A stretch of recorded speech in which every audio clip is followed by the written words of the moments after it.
Mama yake mzazi na Hamisa Mobeto siku leo amezungumzo kubwa sana mitandaoni baada tu ya kuzungumzia sakata zima ambalo linahusu ndoa ya mtoto wake Hamisa Mobeto pamoja na mkwe wake Stefano Aziz Ki. Inavyosemekana ndoa ya Hamisa Mobeto kwa sasa hivi ipo katika mgogoro mzito na jambo kubwa ambalo lililopo mezani au sababu kubwa ambayo inapelekea mgogoro wa ndoa ya Hamisa Mobeto pamoja na Aziz Ki. Inavyosemekana Hamisa Mobeto bado anaendelea kuwasiliana na msanii Diamond Platnumz. Jambo hilo baada ya Aziz Ki kulifahamu kwamba mke wake Hamisa Mobeto bado anaendelea kuwasiliana na Diamond Platnumz. Ilifikia hatua ugomvi ulikuwa mkubwa sana mpaka Aziz Ki akachukua jukumu la kumpatia kipondo kizito mwanadada Hamisa Mobeto. Na tuliweza kushuhudia namna ambavyo picha hiyo ilisambaa sana kwenye mitandao ya kijamii, kila mtu akiwa anazungumza la kwake, kila mtu akiwa anadai kitu ambacho Aziz amekifanya sio kweli, kwa sababu ukiangalia sawa, hata kama Hamisa Mobeto amewasiliana na Diamond Platnumz, ukiangalia kwa upande mwingine Diamond bado ni mzazi mwenzake na Hamisa Mobeto.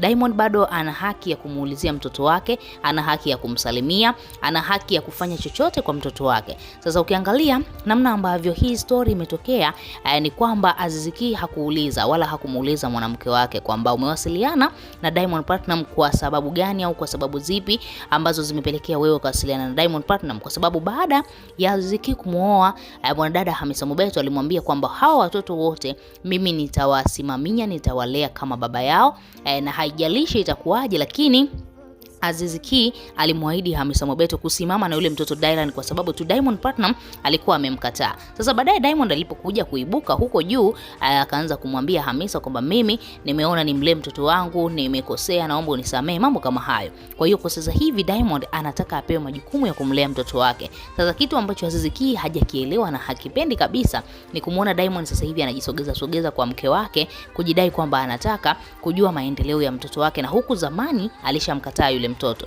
Sasa mama yake na Hamisa Mobeto amecharuka vibaya. Kwa sababu gani? Kwa sababu mtoto wake amepigwa, kwa sababu mtoto wake ametendewa kitendo hicho na Stefano Aziz Ki. Na ukiangalia Aziz ni lipande la mtu, kama akikupiga kibao kweli na Hamisa alivyomlaini vile, basi ni lazima tu ataweza kuumia kama ambavyo unaiona hiyo picha hapo. Sasa mama yake na Hamisa Mobeto amedai kwamba licha ya kwamba Aziz Ki amemuoa Hamisa, lakini bado hana mamlaka ya kumpiga. Mwanamke hatakiwi kupigwa, anatakiwa kupendwa. Sasa hata kama kuna makosa yoyote yametokewa, anatakiwa kukaa chini na kuzungumza. Mama Hamisa anakuambia hatoruhusu kabisa mtoto wake apigwe, na ukiangalia kabisa ni mtoto wake wa pekee, hana mtoto mwingine mama Hamisa. Of course ukiangalia huyo ndo mtoto wake wa pekee, hakuna mtoto mwingine ambaye yupo baada ya Hamisa Mobeto. Hamisa Mobeto amezaliwa kwao peke yake tu, na ndio maana mama Hamisa anakuambia anatamani sana apate wajukuu wengi, kwa sababu yeye alifanikiwa kupata mtoto mmoja tu ambaye ni Hamisa Mobeto. Wewe kama shabiki unalipi la kuzungumza?